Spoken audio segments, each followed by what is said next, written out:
Recapitulando, algo muy importante que vamos a ver dentro de los patrones histopatológicos, vamos a ver una ampolla intraepidérmica. La ampolla va a ser superior al estrato espinoso y además con una presencia de células inflamatorias y también algunos eosinófilos. Ahora, Hay un dentro del pequeño error, tratamiento... perdón, Sí, ¿puedes doctor. retroceder al anterior? De acuerdo. Ya, justamente este pénfigo vulgar también se llama pénfigo profundo, porque hay, justo ahí has puesto, despegamiento de la subbasal. ¿Cuál es eso siempre tiene que acordar, ¿cuál es la capa basal? Es la capa más profunda, ¿o me equivoco? Sí, doctor, es el Es la estrato de capa basal, germinación. el estrato basal es el más profundo. Ahí se va a producir la aparición de las lesiones, la aparición de las ampollas, y justamente por eso se llama pénfigo profundo. A diferencia de los otros pénfigos que van a explicar que son superficiales, que ya no se daña la capa basal, sino la lesión aparece por encima, en estrato espinoso, etcétera. ¿Ya? Eso es muy importante en el estrato más superior, entonces no se va a formar ni siquiera la ampolla. Es profundo porque la subbasal ahí ya va a empezar a producirse el daño. Ya, continúa nomás. De acuerdo. En el tratamiento, algo muy común que vamos a ver en casi todos los pénfigos, a no ser que sea un pénfigo paraneoplásico, va a ser que se va a empezar sí o sí con corticoides. Ustedes pueden ver en la tabla de la derecha, algo desfasada, eso sí, del 2011, pero algo que se sigue teniendo hoy en día es el uso con corticoides como la prednisona, de 1 a 1 miligramo kilogramo por día. Ahora, a estos, cuando las lesiones son más grandes, son más extendidas, se le van a tener que aumentar otros fármacos que van a contrarrestar el ataque de estos corticoides, como por ejemplo la azatioprina, el metrotexate o el mofetil-micofenolato. Ya, una Pero, preguntita más, la última, te sí, interrumpo la doctor. última para no. Verdaderamente el cuadro agudo es una emergencia. ¿Por qué es una emergencia? Porque si antes no existían los corticoides, no existían los citostáticos, y la mayoría de los pacientes que tenían esta enfermedad aguda, sobre todo el pénfigo vulgar, fallecían porque no había tratamiento. Pero ya con el ingreso de los corticoides, de estos diferentes quimioterapéuticos, sí se puede controlar. ¿Y por qué hay que hacerlo rápido? Porque si no actuamos, por ejemplo, con los pulsos de corticoides, el sistema autoinmune se generaliza. ¿Y qué sucede? Se empieza a desfacelar, se ampolla totalmente la piel, desde la frente hasta la punta del dedo gordo. Hay una desfacelación total de la piel, se empieza a salir, se ampolla totalmente la piel y se desfacela la piel y queda descubierta la piel, y al estar descubierta se comportan como un gran quemado. ¿Qué significa eso? Que no teniendo la capa protectora de la piel, muchas veces se colonizan, se infectan a raíz de la piel, y muchas veces mueren de septicemia de punto de partida cutáneo porque no hay defensa, porque la piel ha sido prácticamente esfacelada. Entonces es una emergencia, una vez diagnosticada precozmente, iniciar los pulsos de corticoterapia, y con eso se frena totalmente el sistema inmune del paciente y permite que ya no se siga destruyendo todos los desmosomas de la piel. Muy importante, es una emergencia, por eso que es necesario conocer esta enfermedad. Adelante, adelante. De acuerdo, doctor. Ahora, siempre cuando estemos dentro de esa emergencia y empezamos con los pulsos, también se tiene que iniciar con la corticoterapia vía oral, esto para evitar el efecto rebote del cambio brusco de esta terapia endovenosa con todos estos pacientes. En la parte superior, en manera de texto, ustedes pueden ver un poco de los esquemas que he podido resumir dentro de la corticoterapia vía oral. Es que se tiene que usar hasta que sucedan dos supuestos. El primero es hasta que cese la actividad, es decir, hasta que no se vea que aumenten más lesiones o hasta que, esta es aún mucho más fuerte que la primera, es cuando se ve una mejoría de por lo menos el 80% de todas las lesiones. A partir de acá se tiene, de acuerdo a los controles también que se tiene que hacer a cada paciente, se tiene que hacer una disminución de los corticoides de manera gradual.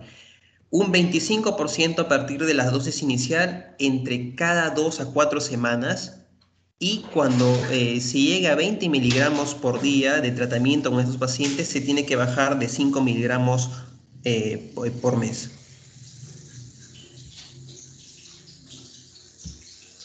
Ahora, pasando a otro punto, que es el pénfigo seborreico, que es muy poco frecuente, pero también se puede presentar de manera crónica, es que la diana principalmente atacada van a ser las desmogleínas tipo 1. Por lo tanto, si estamos hablando de la desmogleína tipo 1, vamos a ver de que el pénfigo seborreico está dentro de la categoría de los pénfigos superficiales, a diferencia del pénfigo vulgar, que está dentro de la categoría de los pénfigos profundos. ¿Por qué? Porque la diana atacada principalmente es la desmogleína número 3. Por lo tanto, si la diana afectada es la desmogleína número 1 de estos pénfigos superficiales, vamos a ver que no se va a afectar la mucosa, puesto que se encuentra, no se puede decir que no existe, sino que se encuentra en ínfimas proporciones, a diferencia de tejidos con epidermis, de epidermis en otras áreas que se encuentran más gruesas, toda el área epidérmica con todos los estratos, tanto el espinoso, el lúcido, el granuloso y el germinativo. Ahora, ojo muy importante que el pénfigo seborreico está dentro de la clasificación del pénfigo foliáceo.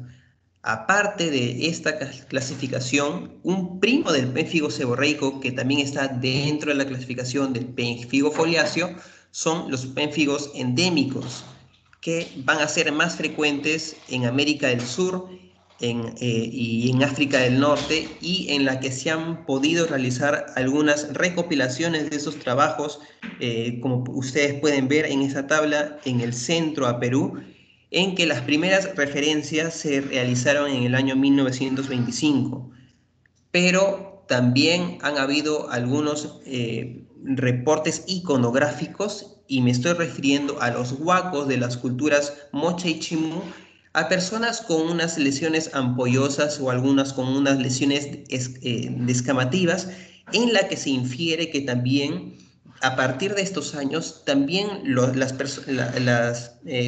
personas de estos años también han tenido esta enfermedad.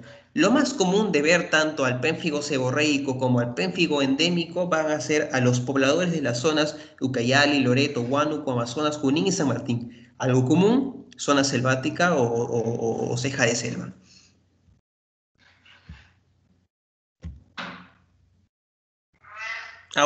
Otra cosa también muy importante es que al pénfigo seborreico en varias literaturas lo llaman como pénfigo eritematoso, u también se le puede llamar como el síndrome de Senard-Usher. Ahora, dentro de la histopatología, de manera similar, porque está también dentro del grupo de los pénfigos, vamos a ver que, como es una enfermedad autoinmune, vamos a ver una mayor presencia de inmunoglobulina G y también del complemento 3 al hacer un examen de inmunofluorescencia directa. Además, también se recomiendan hacer exámenes de ANA, puesto que se han visto casos de que esta enfermedad también está asociada a algunos inicios de lupus eritematoso sistémico. Pero lo principal para poder diferenciar del pénfigo vulgar al pénfigo seborreico es la histología. Algo muy común que siempre vamos a ver en esto es acantólisis. Sí o sí vamos a tener que verlos porque estamos hablando de pénfigo. Pero algo muy importante es que dentro del pemphigo seborreico vamos a encontrar ampollas subcórneas. Por lo tanto, las ampollas no van a ser tan grandes como el pemphigo vulgar, que es un pemphigo profundo, porque vamos a ver unas ampollas a partir del estrato basal. A diferencia del pemphigo seborreico, que es superficial, vamos a verlo más, valga la redundancia, más superficial, porque vamos a ver unas ampollas subcórneas por encima del estrato córneo. Una pregunta, ¿qué es ¿Qué otro? acantólisis? Acantólisis. Es el desprendimiento de las células queratinocínticas. Claro, hay destrucción por la misma que le estaba explicando, por la destrucción de los desmosomas. Se produce acantólisis. Perfecto, perfecto. De acuerdo. Ahora, en la clínica, algo también similar, vamos a ver como morfología unas lesiones eritematoescamosas y también con el tiempo eritemato-costrosas bien definidas, como en esas imágenes que ustedes pueden ver. Topografía. ¿Por qué entonces tiene varios nombres el pemphigo eritematoso, el síndrome de Usher o el pemphigo seborreico? Puesto que es este nombre muy característico del pemphigo seborreico, es que va a tener una distribución seborreica, atacando la cara, el dorso de la nariz, regiones malares, también alas de la mariposa. Por eso es que también se tiene que hacer exámenes de ANA, porque también está asociado a inicios de lupus eritematoso sistémico. También se pueden encontrar lesiones en el cuero cabelludo y regiones retroauriculares, y con menor frecuencia en el tronco y en la espalda. Pero sobre todo, por tener una distribución seborreica, vamos a ver una mayor área de lesiones en la cara. Ahora, en severidad hay dos tablas para hacer un puntaje característico de estos dos, que son las más importantes. Hay diversas escalas. Uno de los países con mayor número de escalas adaptadas es la India, pero de manera general y la más recomendada es el PDI score, que es el Pemphigus Disease Area Index, en donde se va a medir el grado de actividad de la enfermedad o presencia de las secuelas diferentes de áreas anatómicas en la piel, tanto en todo el cuerpo, en el cuero cabelludo y en las mucosas. El puntaje es de 0 a 263 porque como ustedes pueden ver en esta tabla, dependiendo de la actividad y del número de las lesiones y de la localización, se va a hacer un puntaje. Por lo tanto, al tener un mayor puntaje, al hacer una escala una proporción, una comparación entre severidad y mayor número de lesiones, vamos a ver que entre mayor puntaje es más severo la enfermedad y por tanto es más probable que el paciente tenga una mayor mortalidad a estos. Esto aumenta si es que el paciente no tiene un tratamiento oportuno en el tiempo adecuado. Otras escalas también son el APSIS o el Dermatology Quality of Life Index, pero el más principal para pénfigo, para todos los tipos de pénfigo, es el PDAI. Ahora, diagnóstico. También vamos a tener que hacer el signo de Nikolsky porque porque es bien probable encontrar ampollas, por lo tanto, al hacer este examen y encontramos nuevamente un desprendimiento, va a ser positivo y a partir de esa sospecha clínica tenemos que hacer los otros seguimientos diagnósticos, las otras etapas diagnósticas, perdón. Tenemos el citodiagnóstico de Zank, que no es tan recomendable, puesto que a partir de esta se pueden desprender un sinfín de enfermedades más, como ustedes pueden ver en la imagen. Así que lo más recomendable es empezar de frente con la histopatología, hacer una biopsia de los bordes de la lesión y a partir de esto ver cuál es el patrón de esta enfermedad. Y también recuerden, el gol estándar es la inmunofluorescencia directa para ver IgG positivo y el complemento número 3. El ISA no tan recomendable, pero se puede ver autoanticuerpos en el suero contra la desmoglina tipo número 1, muy común en el péfico superficial. Y finalmente en el tratamiento, esto va a depender en qué zonas está afectada o cuál es la magnitud de estas. Mientras más aisladas sean o sea de forma esporádica o residual, como por ejemplo en el cuero cabelludo, se van a usar medicamentos tópicos, corticoides tópicos, pero no es recomendable. Lo más recomendable es empezar de frente con la vía oral, con corticoides, en este caso la prednisona, siempre y cuando no corra en riesgo la vida del paciente, es decir, no hayan lesiones tan diseminadas. Mientras mayor sea la clínica del paciente, mayor número de lesiones y qué tan amplio esté, va a tener que tener una hospitalización y por lo tanto vamos a tener que hacer una terapia endovenosa. Entonces, cuando el manejo sea muy difícil o cuando aumentan el número de lesiones, cuando hemos utilizado ya corticoides o estas lesiones sean recidivantes, tenemos que usar sí o sí inmunosupresores. Primera línea, la azatioprina. Ustedes pueden ver acá las dosis. Y por segunda línea de estos inmunosupresores son las ciclofosfamidas. Estos dos están aprobados, sin embargo, también se puede usar los dapsones, la hidroxicloroquina, metrotexate, mofetilmicofenolato o plasmaféresis o también una terapia con inmunoglobulinas, pero esto no está aprobado ni recomendado.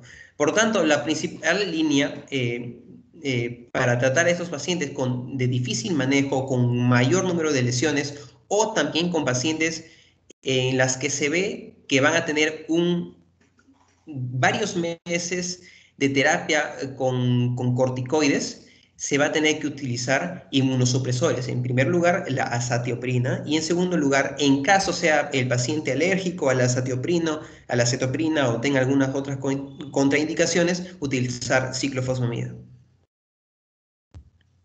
Y como diapositiva final ustedes pueden ver un resumen del tratamiento, utilizar siempre como tratamiento inicial prednisona y utilizar una terapia sistémica de manera coadyuvante o como una alternativa para poder tratar de brindarle un mejor tratamiento a esos pacientes, la azatioprina, ciclofosfamida y así un sinfín de tratamientos. Pero lo más recomendado son, en primer lugar, recuerden, la primera línea, azatioprina y en segundo, la ciclofosfamida. Y de esa manera concluyo mi parte de la exposición, doctor. Muy bien, muy bien. Clara la exposición, muy bien. A ver, el siguiente ponente, por favor.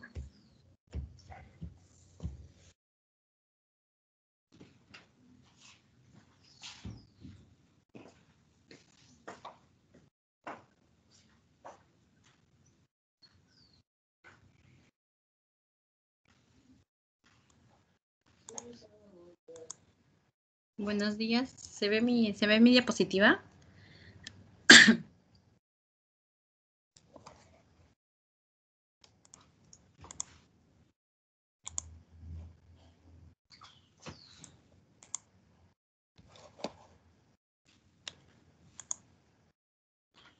Buenos días, ¿se escucha y se ve?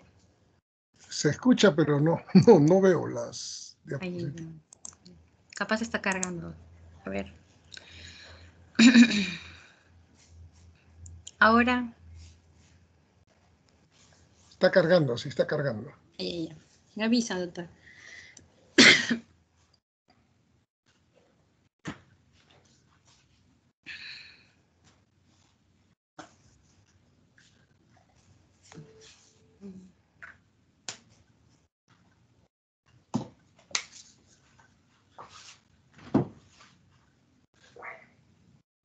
¿Cargo? A ver. No sé si sus compañeros están viendo, a ver. ¿Sus otros compañeros? Se ve una pizarra. Está compartiendo pizarra. Ay, qué raro. Gómez. A ver. Abrir la aplicación, de repente, no sé. A ver. Ya, este es. Ahora. Ya, ahora sí, perfecto. Ya. Sí se ve.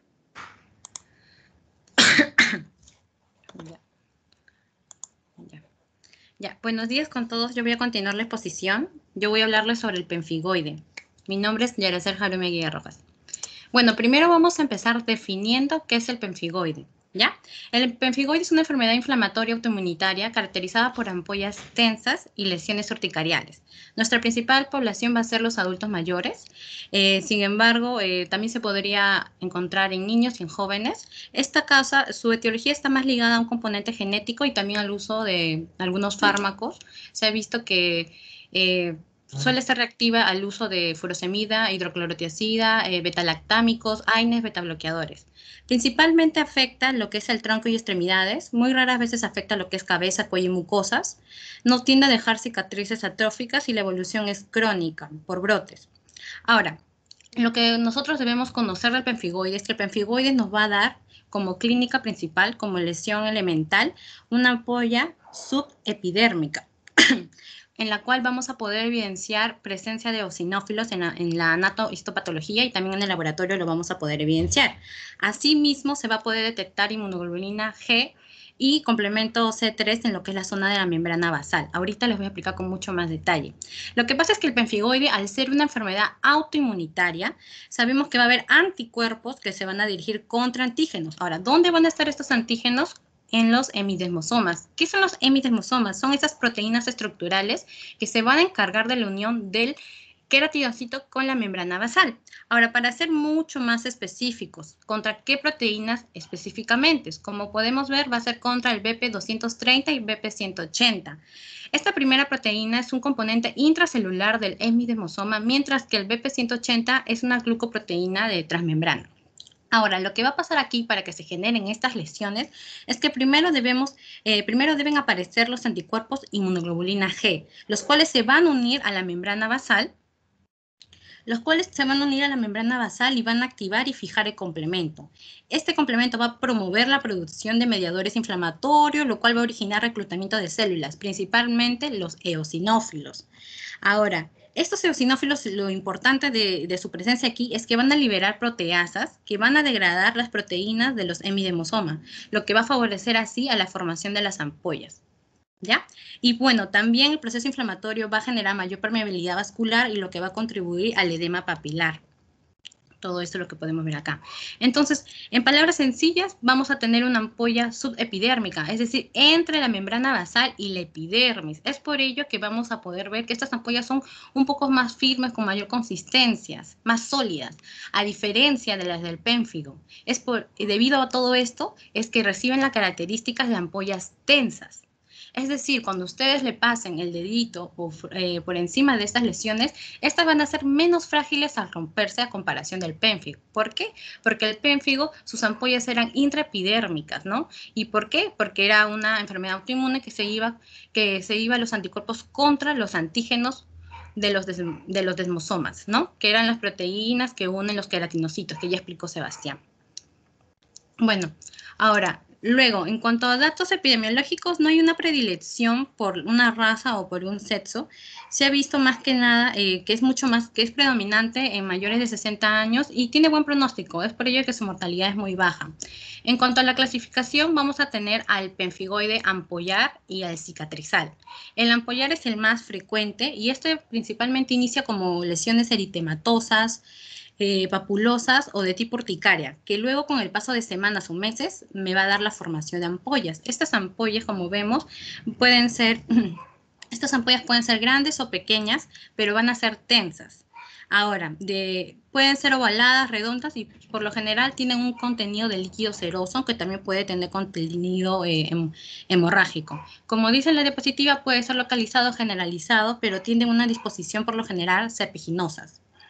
Ahora, la literatura nos habla que existe una variedad polimorfa y también podemos encontrar una forma vegetante y nodular.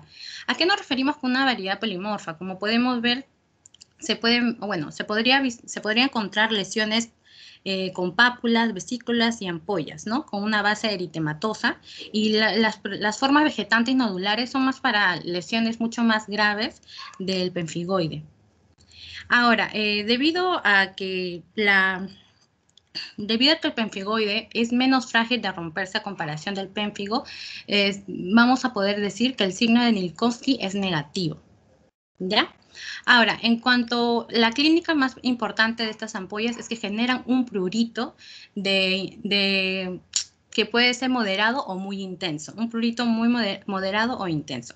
En cuanto al pemfigoide cicatrizal, este es mucho más raro, para ser sinceros, y también tiene como población principal a los adultos mayores.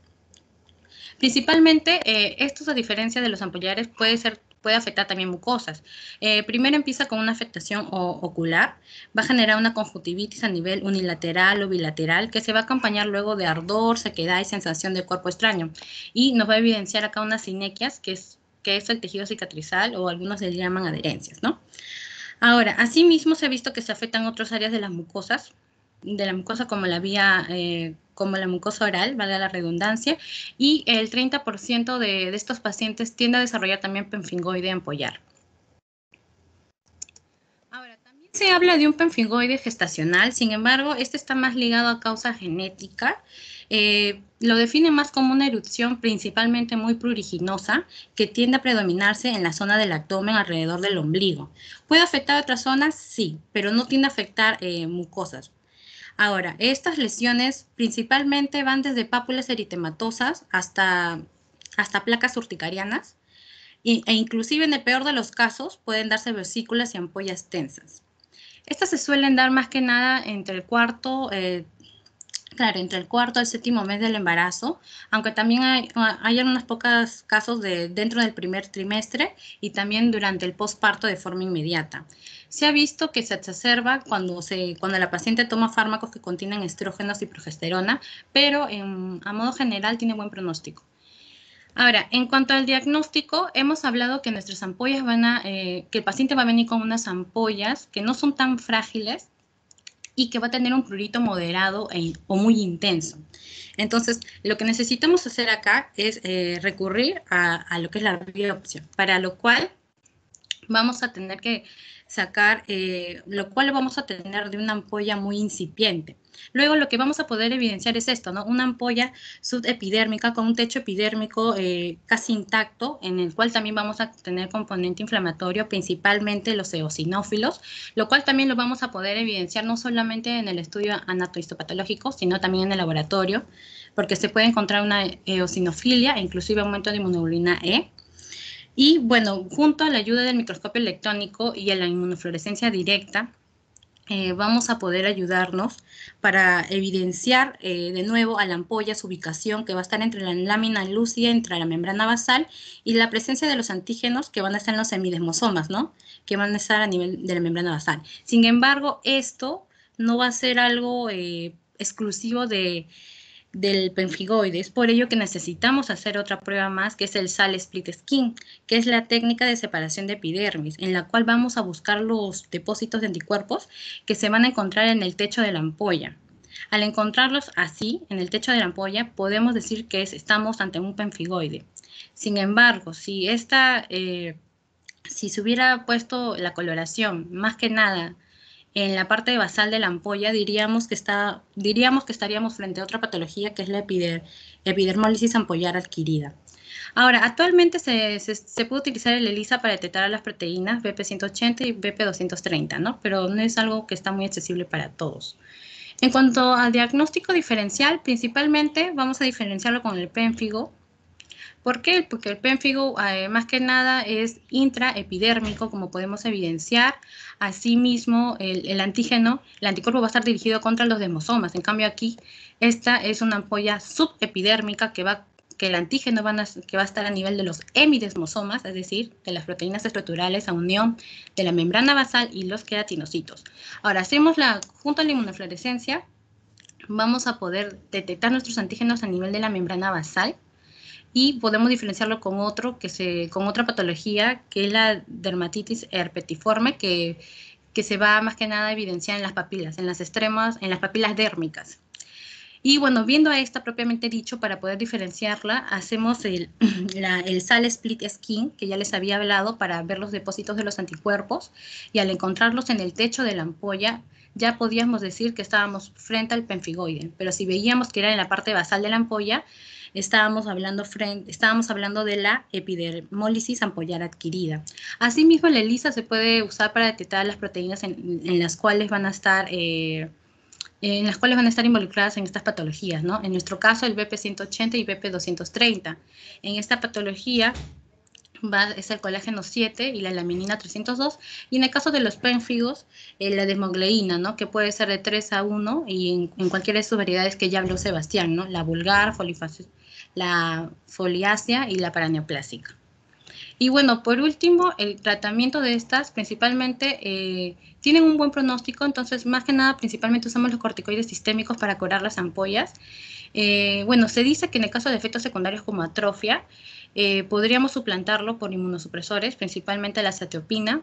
Sin embargo, eso es casi se da en pocos pacientes, entonces por lo general siempre se da corticoides solos o corticoides con inmunosupresores. Como dice acá, principalmente se orienta a dar de 50 a 100 miligramos al día de prednisona, que podría estar acompañado de la azathioprina. ¿Para qué? Para eliminar la remisión de todas esas ampollas. Y para la fase de sostén, es decir, para que no vuelva a dar estos episodios, estos brotes, se sigue el tratamiento con azathioprina de 50 a 100 miligramos. Y bueno, eso es todo. Muy bien, muy bien. El siguiente ponente, por favor.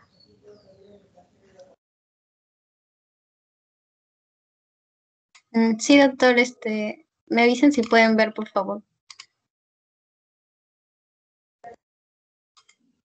Sí, sí, perfectamente.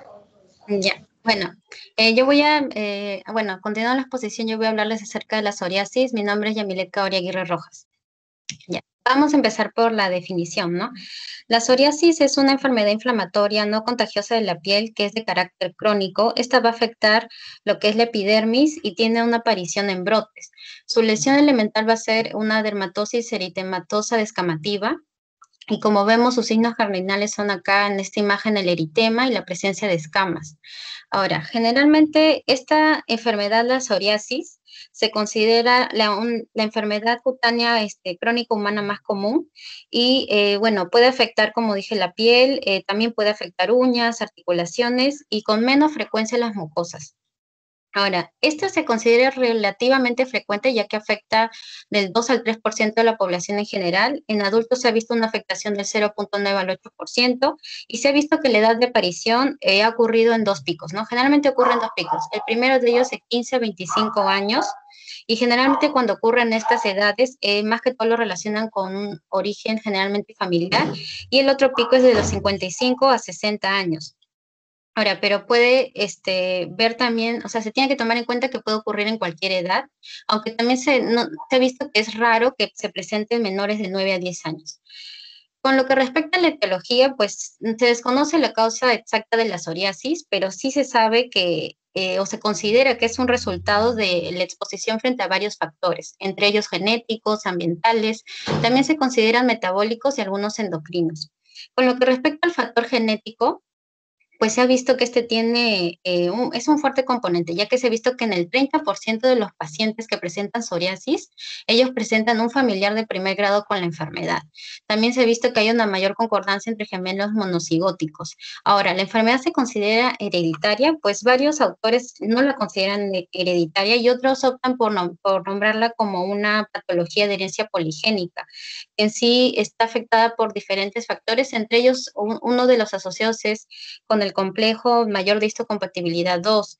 Se ha visto en sí que esta enfermedad es mucho más frecuente en presencia del alelo HLA-CW6 y en presencia del HLA-B27 se ha visto que la enfermedad debuta más precozmente y que la evolución es peor. Con lo que respecta a los factores ambientales, pues se ha visto que hay posibles factores ambientales que podrían desencadenar o la aparición de la psoriasis o en sí los brotes, ¿no? ¿Cuáles podrían ser? Las infecciones, se han visto que pueden ser infecciones por bacterias, levaduras, virus, fármacos como litio, betabloqueadores, AINES o también corticoides. También se ha asociado a la obesidad, al tabaco, al estrés y también al clima, porque se ha visto que en los climas cálidos, pues esta mejora, la exposición, a la exposición al sol esta mejora y pues al frío esta va a empeorar. Entonces, si hablamos por estaciones, pues en el verano se podría decir que hay un mejoramiento y en el invierno empeora, ¿no?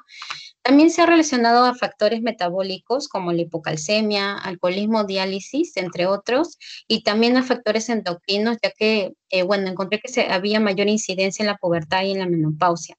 A pesar de que, bueno, no se conoce, como digo, exactamente cuál es la causa que la origina, pues sí se conocen algunos eventos bioquímicos y celulares que ocurren, ¿no? Y desencadenan esta enfermedad, la psoriasis. Entonces voy a hablarles de la patogenia. Bueno, se sabe que en esta enfermedad hay algunas alteraciones autoinmunes, ¿no? Que van a conducir principalmente a lo que es una hiperplasia epidérmica. Lo que pasa acá es que va a haber una diferenciación anormal y una maduración incompleta de los queratinocitos. Estos normalmente se diferencian y maduran en alrededor de 50 a 75 días, pero en este caso lo van a hacer en 7 a 10 días, lo que genera una hiperproliferación local de los queratinocitos. Esto produce un engrosamiento de la epidermis.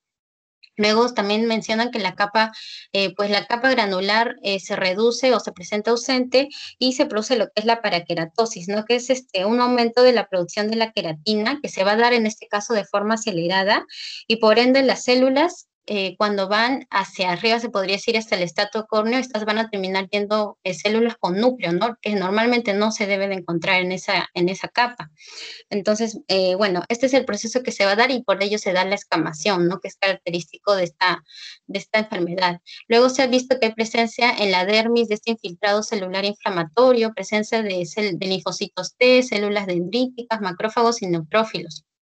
Y otro punto también es el aumento de la angiogénesis, ya que se ha visto que va a haber una alta producción de este factor de crecimiento del endotelio vascular por parte de los queratinocitos y esto aumenta el número de capilares, como vemos acá. Bueno, y esto va a permitir también que haya una mayor, que estas células del sistema pues vayan a este lugar y generen una mayor inflamación, se podría decir. Entonces, específicamente viendo este cuadro, pues vamos a ver que en sí estás frente a los estímulos, como les mencioné, algunos factores que desencadenan, como el estrés, los microorganismos frente a infecciones, fármacos y frente también a algunos traumas, estas células presentadoras de antígenos que son las CPA, pues van a procesar al autoantígeno. Entonces, estas van a actuar con las células T y van a generar una cascada, ¿no? Una cascada de respuesta a antígeno específica, previamente habiendo liberado citoquinas, ¿no? Estas citoquinas a su vez permiten una mayor maduración, activación y diferenciación de los linfocitos T, especialmente los que vemos acá, el TH1, los linfocitos T helper 1, el 17, y estos a su vez secretan otras citoquinas que se ha visto que específicamente algunas de ellas pueden estar, se ha visto que están relacionadas directamente a lo que es la hiperproliferación de los queratinocitos. Una de estas citoquinas es el factor de necrosis tumoral alfa, que vemos acá, y que se ha visto que esta ha podido tener una gran participación en lo que es desencadenar esta enfermedad, ya que se ha visto que frente a la actuación en sí, en lo que es el tratamiento, que luego más adelante les voy a mencionar, al momento de usar fármacos que actúan sobre este factor de necrosis tumoral, pues se ha visto que hay una mejoría, ¿no? En los pacientes. Entonces, por eso se cree ello, ¿no? Que tiene una gran importancia en la patología. Asimismo, también se ha observado lo que son estas interleuquinas, disculpen, la 12 y la 23, y que también podrían tener una importante desencadenación. Como vemos, la 12 es producida por estas células presentadoras de antígeno y permiten, ¿no? Que se genere una mayor maduración acá a nivel de los linfocitos T y que estos generen otras citoquinas. Con lo que respecta a la interleuquina 23, pues esta facilita lo que es la adquisición de memoria y en especial a este linfocito T helper 17, ¿no? Que lo he encuadrado porque se dice que esta de acá que genera citoquinas que son la interleuquina 17 y la 22, estos serían los principales inductores de lo que es la hiperplasia epidérmica, de lo que les mencioné. Entonces, de esa forma se modifica, ¿no? Esta diferenciación epidérmica en la psoriasis.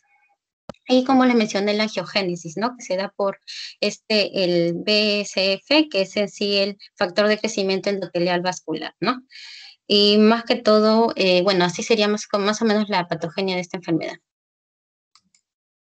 Luego voy a hablarles sobre las formas clínicas, porque si bien esta enfermedad, la psoriasis, tiene diferentes presentaciones clínicas, bueno, vamos a empezar por la más frecuente. La más frecuente es la psoriasis vulgar, o también llamada en placas, ¿no? Esta va a ser, como les dije, la forma más frecuente, es la clásica, se presenta en un 80-90% de los casos y es más frecuente en adultos.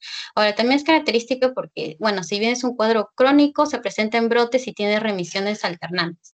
También es característico por dónde se localiza, en zonas de extensiones cuero cabelludo, zonas de extensión como codos, rodillas y en espalda. Ahora, como vemos acá en la imagen, estas son placas eritematosas con una distribución bilateral simétrica, más o menos tienen un tamaño de 1 a 10 centímetros de diámetro, con bordes bien definidos y cubiertas por una gruesa escama perlada. Eso es lo que las diferencia bastante también. Y bueno, se ha visto, encontré que habían 3 formas, o sea, se puede decir que es una forma leve, moderada, grave, dependiendo de la superficie corporal total que van a comprometer, ¿no?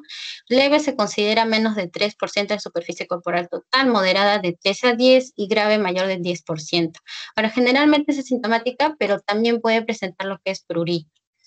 Con lo que respecta a esta forma clínica de la psoriasis gutata o en gotas, que también es llamado, pues a diferencia de la vulgar, que es la más frecuente, pues este es un cuadro agudo y es leve. Su localización, como vemos en la imagen, es en el tronco, en el tórax y abdomen principalmente, y esta se va a presentar como lesiones puntiformes y pequeñas, como pápulas que son menos de 1 centímetro, que son más o menos de color salmón, ¿no? Así lo describen y que presentan más o menos lo que es descamación. Ahora, a diferencia de la vulgar también, estos son más frecuentes en niños y adolescentes y se ha visto que estas se producen generalmente de 1 a 2 semanas después de una infección respiratoria aguda por estreptococo betemolítico del grupo A y que estas remiten, es decir, desaparecen en un tiempo de 2 a 3 meses. Entonces, como les digo, esta es una forma más leve, a diferencia de la vulgar, que es una forma grave porque puede presentar con más complicaciones. Y bueno, este tiene buen pronóstico y también se puede presentar como inicios de la psoriasis en placas de una evolución crónica, ¿no? En la psoriasis artropática, pues este es un tipo de espondiloartropatía seronegativa relacionada al HLA-27. Es más común entre la cuarta y quinta década de la vida. Bueno, generalmente se ha visto que está presente en el 15 al 30% de los pacientes con psoriasis, ¿no? Como sabemos, esta es una espondiloartropatía seronegativa por el hecho de que, bueno, en sí es asimétrica, su afectación es oligoarticular y, bueno, en sí va a presentar la clínica de psoriasis. Como vemos acá hay afectaciones, ¿no? A nivel de las interfalanges distales. Y acá se presenta lo que es esta lesión descamativa eritematosa, ¿no? Ahora, como el diagnóstico más que todo es clínico, después voy a hablar también más que todo del diagnóstico, pero para especificar en esta área hay criterios para realizar este diagnóstico que son el criterio de Caspar, en las cuales se considera la artritis inflamatoria y más de o igual de 3 puntos de los que se encuentran acá en este recuadro, ¿no? Evidencia de psoriasis, generalmente son 2 puntos, el de psoriasis actual, si es que presenta una psoriasis actual, un punto en el caso de un historial personal de psoriasis, un historial familiar de psoriasis, también un punto, alteración unguial psoriásica, porque recordemos que esta patología afecta las uñas generalmente en el 30% a 50% de los pacientes. Y bueno, recordemos que como es una espondilopatía seronegativa, pues presenta un factor reumatoideo negativo, ¿no? También se puede encontrar dactilitis, una dactilitis actual, o también historia de dactilitis y evidencia radiológica de neoformación ósea y osteoarticular. Entonces, dependiendo del puntaje, pues ya se podría diagnosticar en sí también la psoriasis artropática, ¿no? De forma clínica. La psoriasis pustulosa, pues vamos a ver que esta es una forma aguda, es poco frecuente pero grave. Y bueno, encontré que estaba asociada a lo que es presencia de fiebre elevada y brusca y malestar general. Se presentan, como vemos, eritemas de pequeñas pústulas que son estériles en palmas de manos y en las plantas del pie y tienen un color rojo escarlata. seca y bueno, estas son no descamativas y son inflamadas y dolorosas. Ahora, también, bueno, la literatura menciona que sin tratamiento esta puede ser mortal y generalmente se puede desencadenar frente a alguna infección o suspensión de corticoides sistémicos que se pueden dar, porque más adelante también vamos a ver en sí que se contraindica lo que es los corticoides a nivel sistémico porque generan un efecto rebote. Bueno, dentro del subtipo de la psoriasis pustulosa se encuentra la psoriasis palmoplantar. Luego hay una forma de esta forma clínica que es una forma generalizada, es la llamada Bone-Sandbach. Y bueno, esta como es generalizada se presenta en todo el cuerpo y presenta fiebre, mal estado general, diarrea, leucocitosis y una hipocalcemia asociada. En lo que es la forma, la psoriasis eritroide, pues esta es considerada, bueno, esta es poco frecuente, pero es la más severa. Es decir, que si se da generalmente, pues puede generar la muerte del paciente, ¿no? Es generalizada y es la más severa más que todo por lo que es generalizada, porque da desde las cabezas hasta los dedos del pie. O sea, en todo el cuerpo genera un eritema generalizado descamativo, que es seco, ¿no? Y que frecuentemente pues está asociado a infecciones, hipotermia y deshidratación local. Con lo que respecta a la psoriasis invertida, esta también es llamada de flexura. Y bueno, ¿por qué? Porque se encuentra en zonas de flexura, no en pliegues, más que todo en lo que son ingles, axilas, región inframamaria, como vemos acá en la imagen, acá en las axilas. Y estas son leves, son lesiones eritematosas brillantes. Este es importante que no tienen escamas. Es por ello que el raspado de Brock es negativo, porque después el raspado de Brock es cuando se puede, la escama, pues se retira la escama, ¿no? Entonces, este va a ser negativo y niños, bueno, es poco frecuente, excepto por el napkin psoriasis, que es cuando se presenta esta psoriasis invertida entre las nalguitas del bebé, ahí. Luego, bueno, y también se le llama psoriasis invertida, por lo que es totalmente, se podría decir, opuesta a la psoriasis vulgar, que es la más frecuente, ya que como vemos, este es leve, en cambio la vulgar puede llegar a ser grave. Esta se encuentra en zonas de flexura, como es ingles, axilas, en cambio la vulgar se encuentra en extensiones, en zonas extensas. Luego también porque esta no tiene escamas, en cambio la vulgar sí tiene, y porque la vulgar también es frecuente en adultos y la invertida es más frecuente en adultos jóvenes. Bueno, esta es una imagen también sobre las manifestaciones clínicas, cómo se presentan para poder distinguirlas, ¿no? Está la psoriasis vulgar o en placas, esta es de la psoriasis eritrodérmica, la que se produce en todo el cuerpo, es la más severa. La inversa, que como dije, es totalmente, se puede decir, opuesta a la vulgar, también por el lugar de localización y sus características, este es sin escama, este es con escama.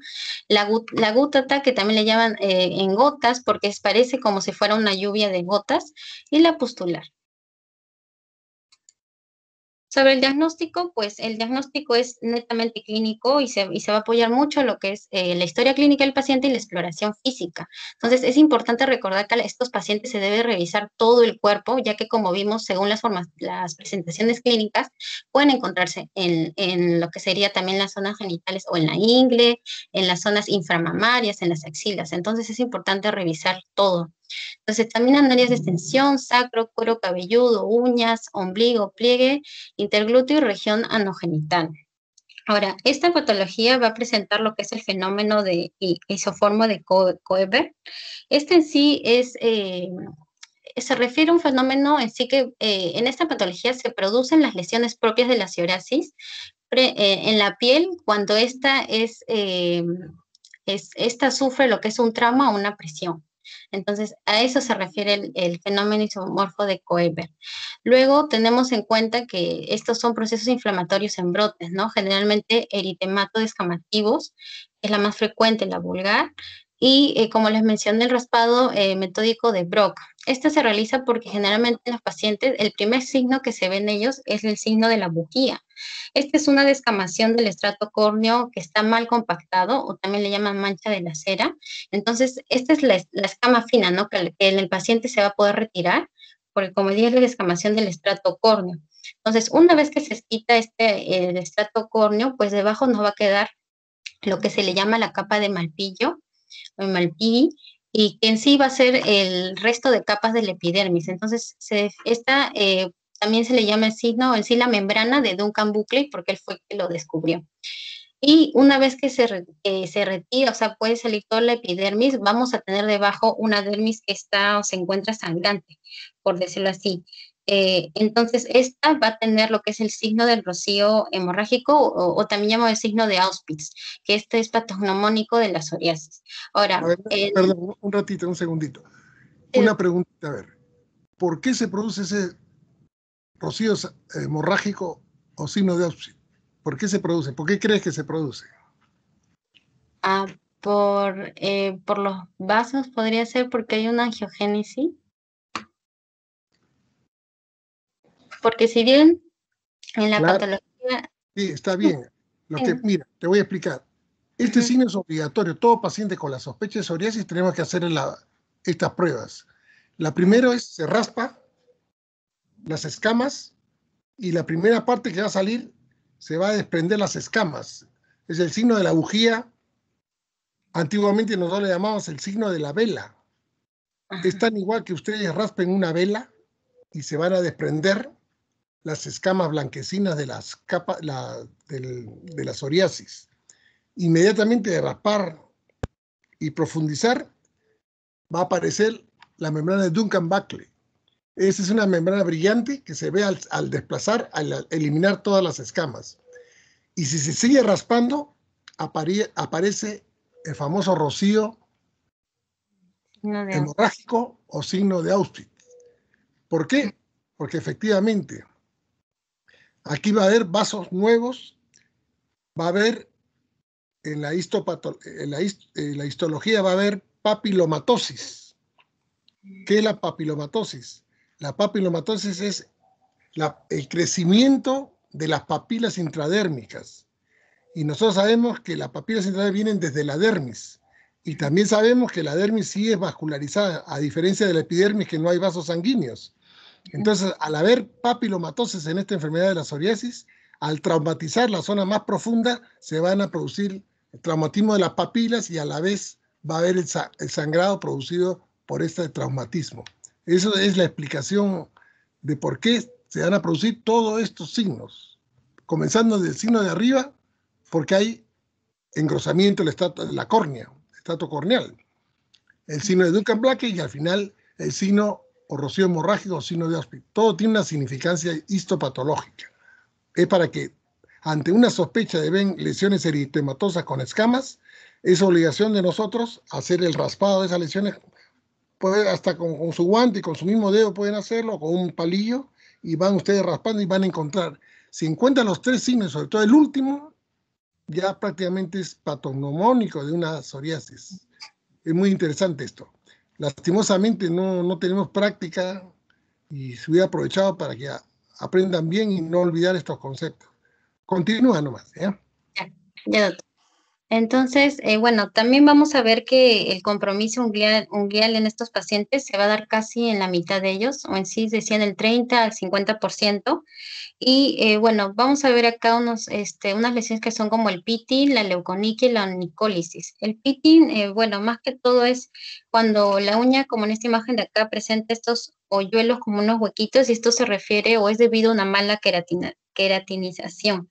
Entonces, toda la uña en el paciente pues va a tener así estos huequitos como la imagen que muestra acá.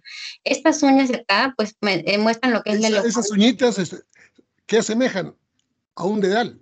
¿Saben? ¿Conocen el dedal para coser? Ya, es igual. También nosotros le decíamos el signo del dedal. ¿Por qué? Porque parece el dedal lleno de puntitos. La uña se parece a un dedal. Se usa para coser. Correcto. Adelante, adelante. Sí, doctor. Entonces, esta imagen de acá que les estoy señalando representa lo que es la leuconiquia y es como si el paciente hubiera metido sus dedos como en un tinte blanco, por decirlo así, porque presenta, también le llaman mancha en aceite, si no me equivoco. Y entonces presenta este característico, ¿no? Y por último, la nicólisis ya cuando se desprende, ¿no? La uña se cae. Y entonces, por ello, si es que tenemos a un paciente, ¿no? Llega un paciente con procesos inflamatorios en brotes, eritematos descamativos, como el doctor mencionó, este signo, el patognomónico de Auspitz, y también que presenta lesiones en sí unguiales, que como les digo, casi el 50% del paciente lo presentan, pues todo esto es característico de la psoriasis, ¿no?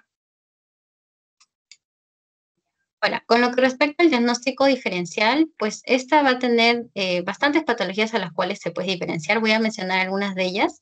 Frente a la dermatitis atópica, pues vamos a ver que estas son lesiones eczematosas que presentan una descamación fina y superficial. El prurito en este caso es intenso, en cambio a nivel de la psoriasis puede ser leve o no estar presente. La localización también nos va a decir mucho, ¿no? En superficies de extensión, párpados y cuero cabelludo. Luego, los trastornos de las uñas pues van a ser también específicas. En este caso no presenta el fenómeno de Koeber, como les mencioné, el de la psoriasis sí, y la incidencia en la infancia es alta, ¿no? En la dermatitis atópica. Con lo que respecta al diagnóstico diferencial con el líquen plano, generalmente este diagnóstico diferencial se hace con la forma clínica en sí de la psoriasis de gutata o la que se da en gotas. Bueno, el líquen plano, esta es la imagen, ¿no? Del líquen plano, son pápulas eritemato-violáceas, confluentes de 1 a 10 milímetros, con estrías pruriginosas. Generalmente se puede ubicar también en muñecas, tobillos o en forma generalizada, y en el diagnóstico pues se utiliza lo que es la clínica y la biopsia. En este caso, como les mencioné, la de gutata o la de gota, generalmente esta es autolimitada y puede desaparecer en un periodo de 2 a 3 meses o 3 a 4 meses. En cambio, la del líquen plano es crónica con exacerbaciones. En el caso de la pitiriasis, disculpe acá, rosada, pues vamos a ver que también este diagnóstico diferencial se hace con la de gutata en gotas, y como vemos acá, se ve, es característico en la pitiriasis rosada esta placa heráldica. Es una placa ovalada de 2 a 5 centímetros, asintomática eritematosa, y que posteriormente alrededor de ella se va a ver apariciones similares, pero son más pequeñas. También es importante la localización. Esta se localiza principalmente en la placa heráldica en tórax y abdomen y presenta una distribución en árbol de Navidad. El diagnóstico también va a ser clínico y es de forma autolimitada, al igual que la de gutata, pero es de mucho menor tiempo, ¿no? De 5 a 10 semanas, a diferencia de la gutata que son de 3 a 4 meses o de 2 a 3 meses. Bueno, este es un cuadrito que encontré que también me pareció interesante mencionarlo, que era más o menos cómo diferenciar la psoriasis del eczema. El eczema en sí son parches inflamados de color entre rojo y marrón. El tipo de color que presenta en la psoriasis también depende mucho, nos mencionaban, del color de piel del paciente, pues se presenta rojo o rosado en piel clara o en parches oscuros en pieles de una tonalidad más oscura, ¿no? La eczema se caracteriza por ser por una piel seca, endurecida y agrietada. Sabemos que en la psoriasis principalmente lo caracteriza las escamas y estas placas que son escamas plateadas más las placas, ¿no? Estas placas que presentan. El eczema pues causa un intenso picor hasta en el punto en que el paciente necesita lo que es rascarse y puede producir sangrado, ¿no? En la psoriasis vimos que podía ser asintomático, aunque también puede presentar lo que es una picazón, ¿no? Y un intenso escozor.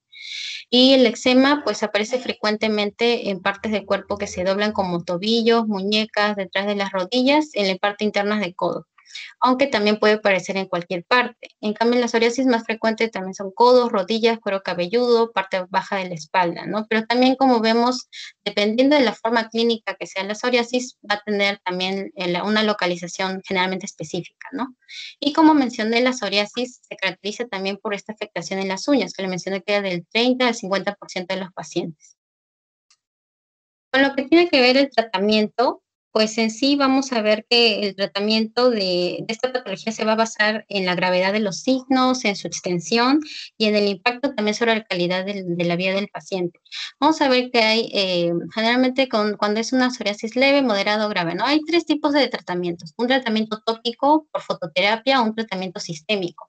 El tratamiento tópico es el de primera elección más que todo cuando se presenta afectación de la superficie corporal total menos del 10%, y es con la que generalmente primero se empieza, ¿no?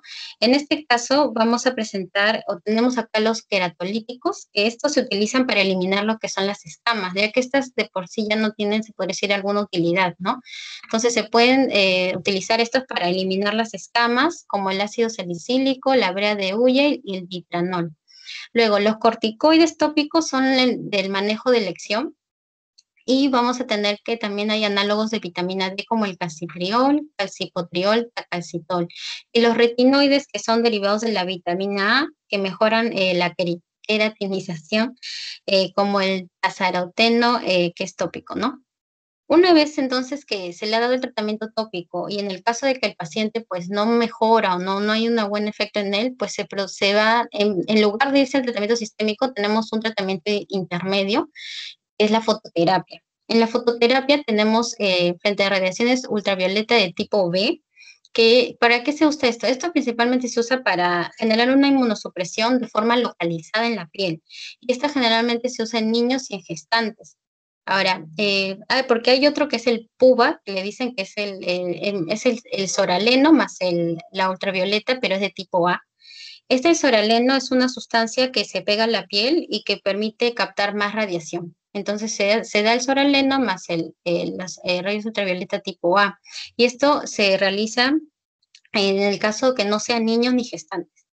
Entonces, en el caso no reacciona al PUVA, pues se puede realizar un repuva, que no son dos puvas, sino que el repuva ya sería el soraleno más el uva más lo que es retinoides. Y luego de que ya se realizan estos tipos de fototerapia, ya se va a lo que es el tratamiento sistémico si es que falló, ¿no? Si es que falla estos tratamientos. O también en el caso se presente más del 10% de compromiso de la superficie corporal total, se puede iniciar con tratamiento sistémico. Tenemos acá los fármacos moduladores de enfermedad como el metotrexato y la ciclosporina.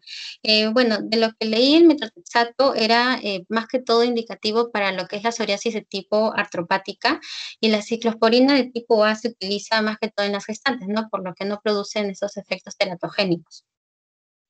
Los retinoides, pues encontramos acá la acitretina, pero también hay el etretinato, que más de todo se utiliza en la psoriasis grave, refractaria y en la pustulosa. Ahora, también están los fármacos biológicos, ¿no? Que son más que todos de manejo actual. Y entre ellos vamos a tener, como les mencionaba, en la patogenia, ¿no? Aquellos que van directamente contra el antifactor de necrosis tumoral, contra las interleuquinas 12, 23 y la 17, ¿no? Y bueno, acá les puse corticoides y lo rayé porque en sí está contraindicado, o sea, no se debe de usar corticoides sistémicos porque se ha visto que tiene un efecto rebote. Porque, por ejemplo, en el hecho de que un paciente consuma corticoides de forma oral y sí generalmente hace que la psoriasis desaparezca, pero después de un tiempo de tanto corticoides le puede producir lo que es, por ejemplo, Cushing, y entonces los deja de tomar. Y al momento de dejar de tomarlo, va a reaparecer otro tipo de psoriasis que generalmente es la eritrodérmica y como les dije, esa es la más grave. Entonces, el paciente puede morir. Entonces, es por ello que se contraindica el uso de corticoides como un tratamiento sistémico. Bueno, esta es la última.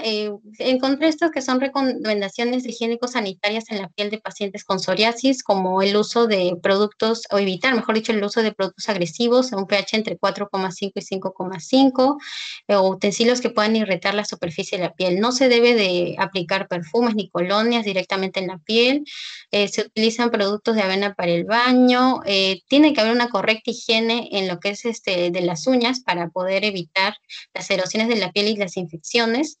Luego se tiene que mantener la piel hidratada para disminuir la resequedad, eliminar la descamación y así también alivia el picor. Y bueno, también con lo que es el uso de fibras artificiales y lana, o así como el exceso de abrigo, pueden producir también picor y empeorar el estado de la piel. Como les mencioné, la exposición a la luz solar y los rayos ultravioletas de tipo A son beneficiosos en muchos casos. También hay medicamentos que pueden agravar la enfermedad, como les mencioné, el uso de estos corticoides de forma sistémica, que está contraindicado, y también se tienen que evitar factores de riesgo, que como les mencioné al inicio, son factores que pueden desencadenar, ¿no? Estos brotes, como es el tabaco, el alcohol, el estrés, la obesidad, ¿no? También infecciones y traumatismos. Eso sería todo. Muy bien, muy bien. Perfecto. El siguiente paciente, el siguiente ponente, perdón. Adelante. Sí, doctor, un ratito, por favor.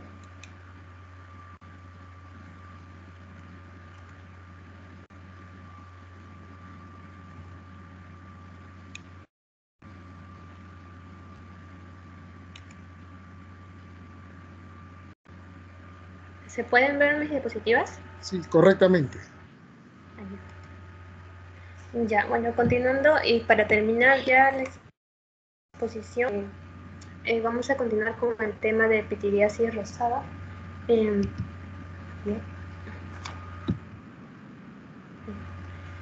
Ya, la pitiriasis rosada es una dermatosis aguda caracterizada por ser autolimitada, como vamos a ver más adelante.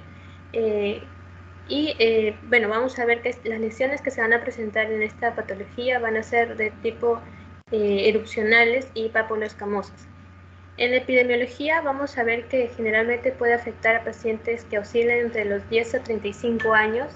Sin embargo, en estudios se ha demostrado que su pico de incidencia es principalmente en la adolescencia y tiene mayor, digamos, inclinación por las mujeres, ¿no?, que los varones. Se presenta en mayor caso, con una relación de 2 a 1. Con respecto a la patogenia, hay una causa exacta, pues los estudios nos dicen que no hay una causa exacta, o si la hay no se sabe cuál es. Sin embargo, existen varias teorías que van a tratar de dilucidar el origen de la enfermedad. Uno de ellos es, digamos el más importante, es la teoría de origen viral, el cual va a relacionar al virus el virus del herpes humano, el tipo 6 y el tipo 7, con la pitiriasis, no especialmente la variante número 7.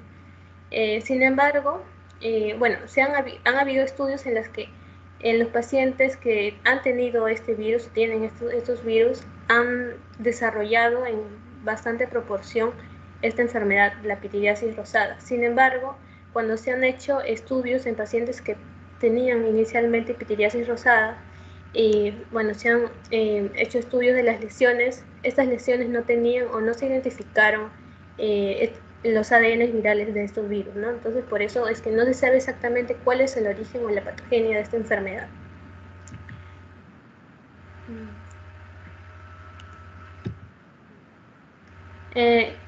Algunas características clínicas de esta enfermedad, como ya lo había mencionado mi compañera Kaori, va a haber una lesión inicial. La lesión inicial va a ser característica en la presencia del medallón heráldico. El medallón heráldico va a ser una lesión solitaria, lo cual el paciente va a presentar de manera, digamos, va a debutar con esta lesión, ¿no? No va a haber ninguna otra lesión más que este medallón heráldico, como lo vemos acá.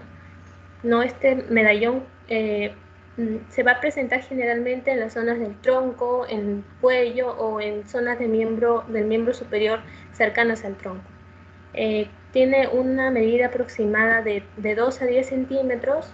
Esta lesión se va a caracterizar porque, si bien se puede ver en la imagen, tiene un centro que se va a descamar fácilmente, ¿no? A diferencia de, digamos, de las tiñas en las cuales el centro no se descama. En este caso vamos a ver que esta lesión, el medallón heráldico, sí se va a descamar. Está rodeado también por un collarete ligeramente elevado, de color pardo rosáceo, que también tiende a descamarse. Algunos síntomas, algunos pródromos que el paciente puede presentar también junto con esta lesión inicial pueden ser la cefalea, la fiebre y las artralgias. Luego de unos cuantos días o algunas semanas más, esta lesión, bueno, no va a ser la única. El paciente generalmente va a llegar luego de algunas semanas o algunos días, ya que va a aparecer de manera repentina varias lesiones alrededor de esta lesión heráldica, ¿no? Pero estas lesiones, a diferencia de la lesión heráldica, van a ser mucho más pequeñas, ¿no? Van a ser pápulas y placas de menor tamaño, de 1 a 2 centímetros. Estas lesiones se van a caracterizar porque van a respetar generalmente las zonas del rostro, las palmas de las manos y las plantas del pie. Se van a diseminar entonces por el tronco y también las extremidades. Y algo característico también es que se va digamos, a presentar este signo, el signo del árbol de Navidad, lo cual no es más que, por decirlo así, una acumulación de estas lesiones, estas pequeñas lesiones, generalmente en la región de la espalda, ¿no? Como vemos acá en la imagen, en la primera imagen podemos ver un acúmulo de todas estas lesiones pequeñas, de todas estas pápulas y placas, y bueno, al costadito representaban un árbol de Navidad, ¿no? Así es como va a llegar el paciente ya a consulta. Bien, estas lesiones pueden durar aproximadamente entre 6 a 8 semanas, con un máximo de 5 meses, y suelen resolverse espontáneamente, no necesitan alguna indicación adicional. Bien. Con respecto a la anatomía patológica, si le hacemos una biopsia al paciente, le colocamos una pequeña muestra, van a ver zonas de paraqueratosis, como ya explicó mi compañera, una producción de estas células de los queratinocitos, se va a presentar la esfangiosis, que principalmente es la presencia de edema intraepidérmico. También podemos ver exocitosis de linfocitos en la epidermis, o sea, infiltrado inflamatorio de tipo linfocítico. También podemos ver algunas extravasaciones de los eritrocitos en la muestra, ¿no? También se puede presentar en ciertos casos acantosis como manifestación del ensanchamiento de la capa espinosa de la dermis y la extravasación que ya la había mencionado. Con respecto al diagnóstico diferencial, hay que tener en cuenta bastante que esta patología puede confundirse bastante con la sífilis secundaria, ¿no? Por eso es importante tener en cuenta los antecedentes del paciente. Si el paciente ha presentado pápulas escindidas, condilomas planos y especialmente el cháncro primario, ¿no?, en esta patología. Vamos a ver un pequeño cuadro. Con respecto, acá está la pityriasis rosada y generalmente se suele confundir con la sífilis secundaria. ¿Cómo la podemos, digamos, diferenciar una de otra? Pues, como ya lo había mencionado, la pityriasis inicia con la placa heráldica, ¿no? En cambio, a diferencia de la sífilis, no va a haber una placa heráldica, por decirlo así. Además, esta patología, a diferencia de la otra, sus placas o sus lesiones no se van a descamar como lo hacía la placa heráldica. Suele comprometer tanto las palmas de las manos y las plantas, o sea, a diferencia de la pityriasis, que sí las respetaba. En el diagnóstico la pityriasis generalmente se hace un diagnóstico clínico. En la sífilis secundaria, bueno, utilizaríamos también la serología. Y bueno, el curso de la pityriasis, como ya lo había mencionado, es autolimitado, o sea que se suele resolver solo en un tiempo corto, de 5 a 10 semanas, a diferencia de la sífilis, ¿no?, que suele haber remisiones y reapariciones por un largo tiempo, ¿no?, de 1 a 2 años. Con respecto al tratamiento, no hay un tratamiento específico para la pityriasis. En caso el paciente sienta prurito, picazón, entonces se le podría dar lesiones antipuriginosas, emolientes o corticoides tópicos, los cuales tienen que ser de baja potencia. En casos graves también se le ha indicado, bueno, se le podría indicar fototerapia, o sea, la luz solar directamente, o también en forma de rayo UVB. Y también antihistamínicos orales. Han habido ciertos estudios en los cuales, en un ensayo doble ciego, en la cual a un grupo de pacientes se les administró un placebo. Y bueno, este placebo en ese estudio resolvió el 63% de todas las lesiones, ¿no? Lo que quiere decir que en sí no hay un tratamiento específico y que estas lesiones suelen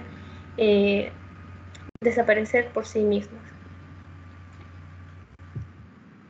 Bien, ahora el líquen plano.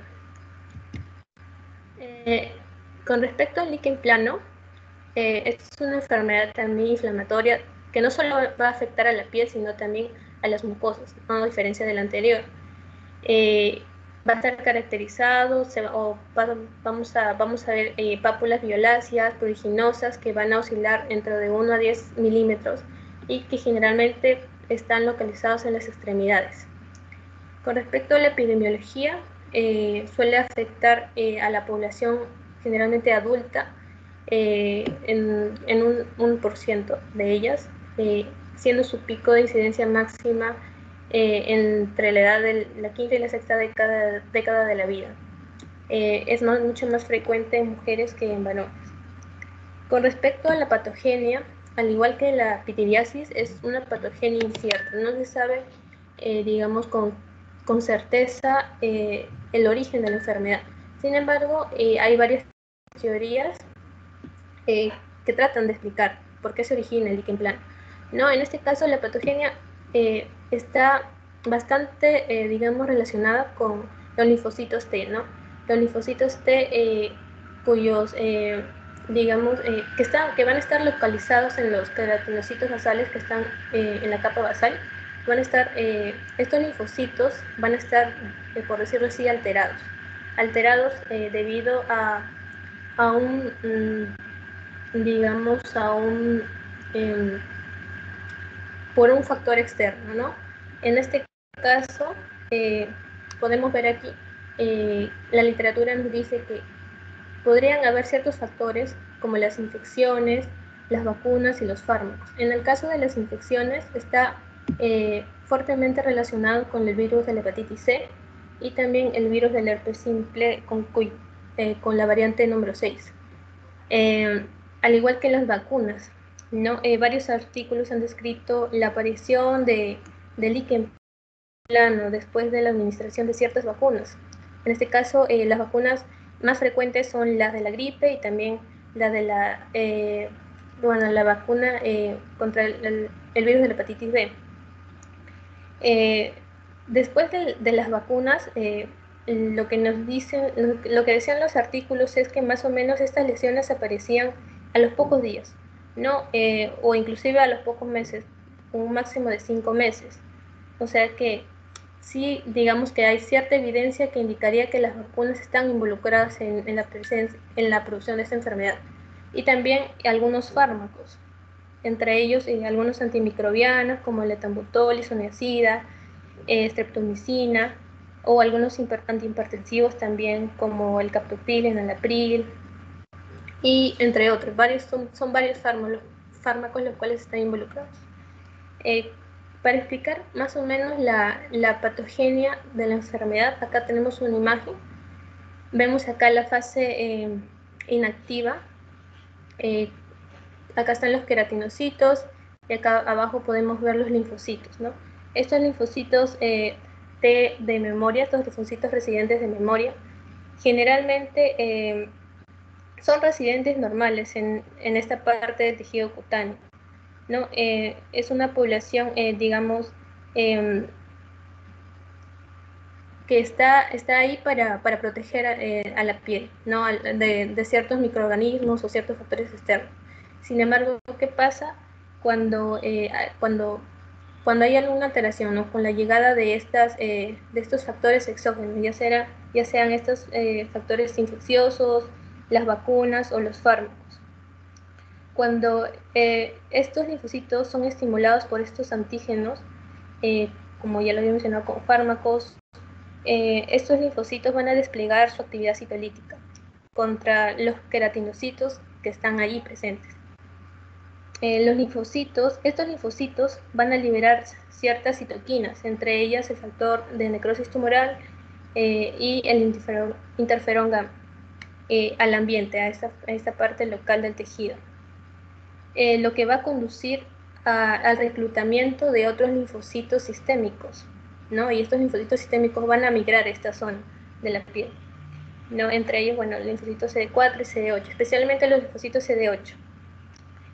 Bien, esto va a causar, digamos, mayor daño tisular esta zona, porque mientras más linfocitos haya, más interleucinas van a haber, y esto va a provocar una reacción inflamatoria bastante intensa en el tejido, provocando todo el daño tisular que se va a evidenciar después en la clínica del paciente, ¿no? Y así es como se forman las lesiones, debido a todo este tormenta de citocinas inflamatorias. Bien, con respecto a la clínica, las características del líquen plano, vamos a encontrar, por decirlo así, las 5 Ps. Porque las lesiones van a estar caracterizadas por ser pápulas, bueno, son pápulas planas, van a ser de cierta forma poligonales, pruriginosas, de color más o menos púrpuras, y van a ser, bueno, poligonales ya mencioné, y pequeñas, ¿no? Con respecto a algunas características adicionales, vamos a poder encontrar también las estrías de Wickman, ¿no? Que van a ser, como vemos acá en la imagen, puntos o líneas blancas, que generalmente se van a presentar en la mucosa oral. También se va a presentar, o se puede presentar, el fenómeno de Koebner, el cual es una respuesta, por decirlo así, es una zona que inicialmente estaba sana, cuya piel del paciente no estaba afectado por el líquen. Sin embargo, luego de alguna exposición, de alguna herida, de alguna lesión, esta lesión hace que esta zona sea susceptible al líquen, y, o sea, se formen las lesiones del líquen en esta parte, que inicialmente era sana. A eso se refiere con fenómeno de Koebner. Las zonas afectadas van a ser generalmente la muñeca, el antebrazo, la cara dorsal de la mano y el área presacra, ¿no? Bueno, con respecto a la afectación a nivel de las mucosas, se sabe que el 50% de los pacientes que cursan con líquen plano van a poseer este tipo de lesiones, ¿no? A nivel de la mucosa. Y bueno, la duración va a depender bastante de la variante del líquen, del cual vamos a hablar también.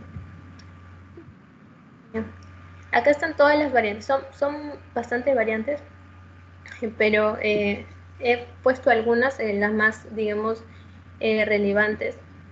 En el primer caso, el líquen plano actínico, como vemos en la imagen, se van a presentar, son lesiones generalmente en las zonas expuestas, o sea, en el rostro, en la zona del cuello también, que van a ser un poco pardo, de coloración pardo rojizas, y van a ser bastante hiperpigmentadas, ¿no?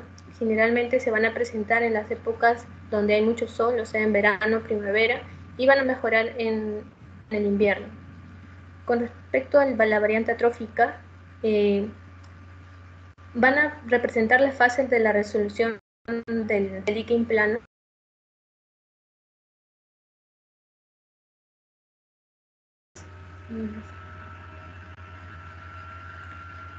¿Me escuchan?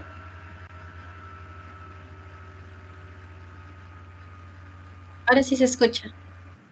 Ahora sí. Ah, ya, ¿no me escuchaban? No, sí, solo un ratito se cortó. Ahí ya. Ya, con respecto a la variante atrófica, bueno, va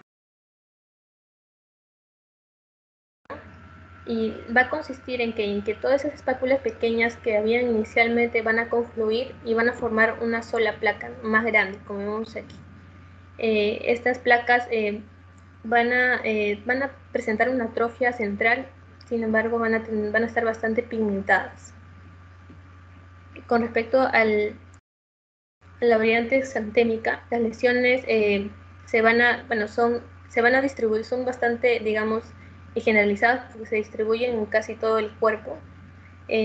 Afecta en las zonas del tronco, la cara, en las partes de las muñecas y el dorso del pie, y bueno, suele desaparecer dentro del 3 a 9 meses. La variante anular se va a caracterizar por tener un color violáceo en el collarín pigmentada. Bueno, esta variante va a ser frecuente,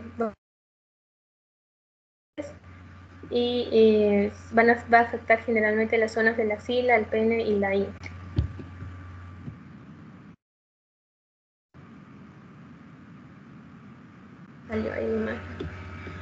Con respecto a la variante ampollosa y al ampolloso, se desarrolla vesículas, como dice su nombre, y ampollas, pero va a ser característica aquí esta separación dermoepidérmica llamada separación de Max-Joseph, de la cual vamos a hablar en la parte histológica, pero es característica de esta lesión, ¿no? Digamos, una característica histológica de esta variante. Bueno, y el pemphigoide se va a presentar generalmente en pacientes jóvenes. Con respecto a la variante inversa, es una de las frecuentes, caracterizada por la presencia de pápulas y placas rosados violáceas en zonas donde hay pliegues, como la región axilar, inguinal, siendo mucho más frecuente en la zona axilar. Con respecto a la variante hipertrófica, bueno, son la presencia de placas gruesas hiperqueratósicas pruriginosas. Se presenta generalmente en la región pretibial, en el dorso del pie también, que suelen durar más, o sea, son muy difíciles de tratar, con una duración más o menos de 6 años de esta patología, de esta variante. Y es la segunda variante más frecuente, ¿no? En un 12.5% de todos los pacientes se presentan con esta variante. La variante pigmentada, se presentan máculas marrones en zonas expuestas. No es frecuente en pacientes que tienen una piel cuyo fototipo es de tipo 3 y tipo 4, y es, por decirlo, la variante más frecuente, ¿no? De todas las variantes.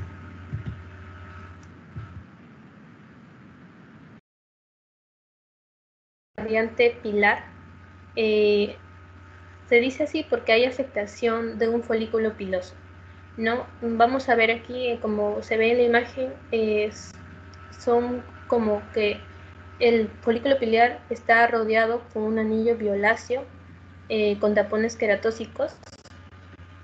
Y bueno, esta variante lo que causa a nivel del folículo es fibrosis, lo que luego va a traer como consecuencia permanente.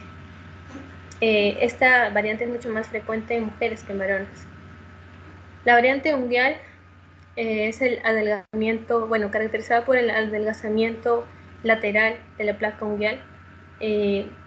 Vamos a ver que hay formación de fisuras a nivel de la uña, fisuras longitudinales, y puede haber también coloración amarilla, ¿no? Y evidentemente también onicolisis, lo que va a terminar con el paciente, bueno, con la pérdida de la uña del paciente. La variante bucal, que es la variante mucosa, una de las variantes mucosas, tiene una forma reticular. Su forma reticular es la más frecuente, ¿no? Las líneas blanquecinas elevadas, las líneas de Wickham, como ya habíamos visto, a nivel de la mucosa bucal. Y la variante ulcerosa, las cuales van a aparecer en las lesiones palmoplantares, o sea, en las regiones donde hay bastante presión. Es frecuente entre la tercera y la quinta década de la vida. Bien, con respecto a la anatomía patológica, acá es importante mencionar, digamos, ciertos signos histológicos. Bueno, primero la hiperkeratosis, ¿no? Que se va a presentar. La hiperkeratosis, especialmente en el estrato córneo, bueno, se va a manifestar por el engrosamiento de este estrato. Aumento focal de la capa granulosa también. Formación de dientes de sierras en la epidermis, en la zona de la epidermis. Queratinización de la capa basal. También va a haber infiltrado inflamatorio, lo cual explica la patogenia de la enfermedad. Infiltrado inflamatorio de tipo linfocítico. La presencia de los cuerpos de Sibat. Estos cuerpos de Sibat no son más que las células apoptóticas, las células apoptóticas de los queratinocitos que están a nivel basal, no los que estaban al lado de los linfocitos que desataron toda esta tormenta inflamatoria. Bueno, todo esto termina con la apoptosis de estos queratinocitos. En esta imagen se puede ver aquí estos cuerpos apoptóticos, los cuerpos de Siebert. Y las hendiduras de Max Joseph, que es en sí la separación de la epidermis, ¿no? Y esto debido a que en realidad la enfermedad en sí va a provocar o va a producir una pérdida constante de todos los filamentos a ese nivel, ya sea de desmosomas y hemidesmosomas, los cuales van a hacer que la capa basal, forme estos espacios subepiteliales, ¿no? Debido a que hay pérdida de estas proteínas que generalmente ayudan a la unión de células, ¿no? Y con respecto al diagnóstico diferencial, bueno, hay varias enfermedades. Aquí vemos, bueno, vamos a ver con respecto al líquen plano.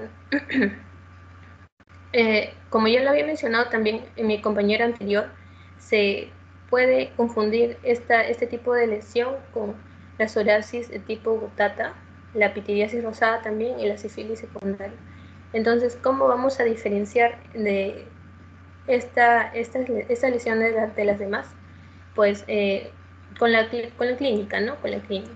Entonces, vemos que generalmente el líquen plano es generalizado, o sea, se afecta generalmente a todo el cuerpo, pero hay una predilección por las muñecas y el tobillo. A diferencia, digamos, de la pitiriasis rosada, que no era generalizado, iba generalmente a la zona del tórax y el abdomen. Hay un patrón de distribución, el patrón de distribución de árbol de Navidad también en la pitiriasis rosada, el cual no lo presentan los pacientes de líquen plano. Con respecto a la psoriasis gutata, las caras extensoras de las articulaciones, bueno, van a ser las afectadas también, las zonas del cuero cabelludo también, la zona lumbar baja y la periumbilical también va a ser afectada, ¿no? En el caso, para el diagnóstico, bueno, en el diagnóstico del líquen plano, bueno, nos ayudamos de la clínica, pero también vamos a confirmar con la biopsia.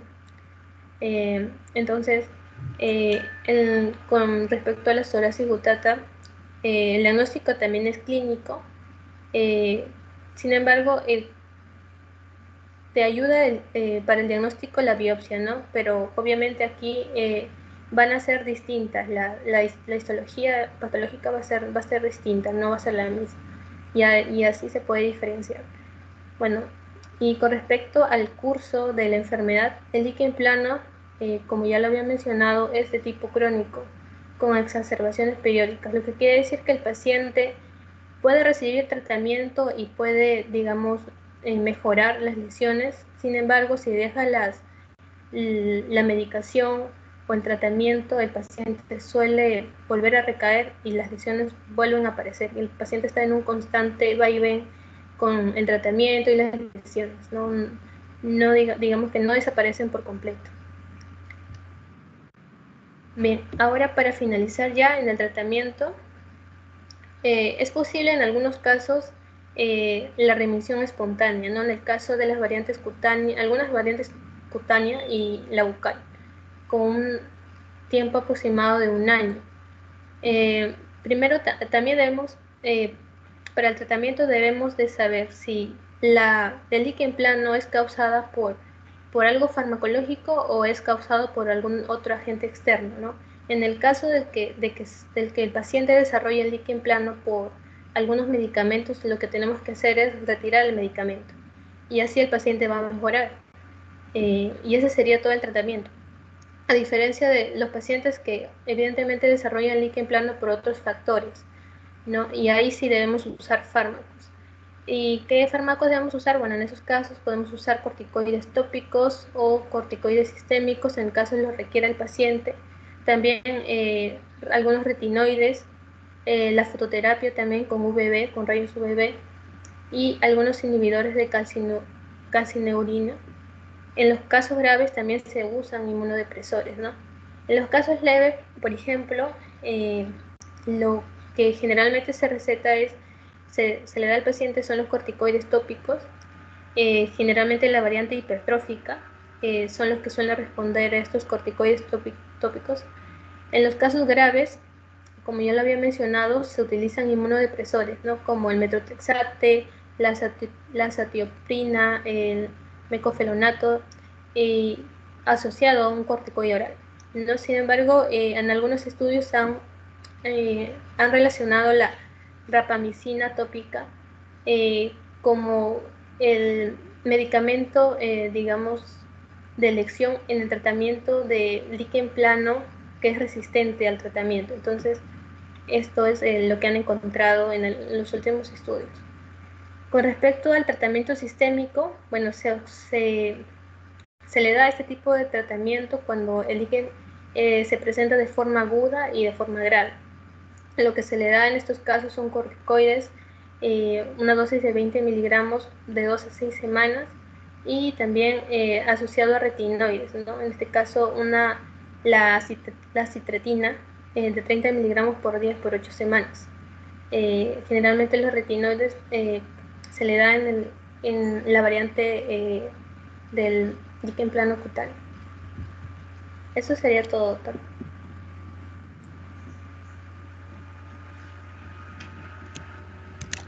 Muy bien. Ya terminaron todos los ponentes, ¿no? Quizás darles algunas recomendaciones para el curso de dermatología. Lastimosamente, el aspecto importante de la dermatología es la cuestión de la práctica, que por el problema de coronavirus no podemos hacerlo. Debemos aprovechar a lo menos, y creo que sí es importante, que sepan todas estas enfermedades, las investiguen un poquito, lean un poco al respecto, y a través del internet vean las imágenes. Se les puede fijar mucho la idea de la enfermedad viendo imágenes. Y hay suerte que en mi época no existía el internet cuando fui estudiante, que ahora sí, a través del internet pueden ver cantidad de lesiones, de enfermedades, y les puede servir de base. Una recomendación, lean como recordando los estudios básicos sobre la piel, la anatomía, la histología, la fisiología, la patología, todas las ramas importantes de la piel para que tengan esa idea básica. No olvidarse de la semiología también de la piel. Revisen qué es la semiología de la piel, cómo se hace, y de todas esas enfermedades. Aparte, quiero que lean un poquito acerca del ABC de los lunares. Eso seguro va a haber una exposición de tumores, pero lean ustedes el ABC lunar, sepan bien cuál es el ABC lunar, le va a ayudar bastante a ustedes cuando sean médicos. Y revisen todos los temas, tanto de teoría que están haciendo con los otros profesores, como también en los seminarios que están a cargo mío. Entonces yo les deseo que buen día, que revisen, y estamos los profesores para servirlos a ustedes. Muchas gracias. A usted, doctor. Muchas gracias, doctor. Gracias, doctor. Muy bien, muchas gracias. Gracias, doctor.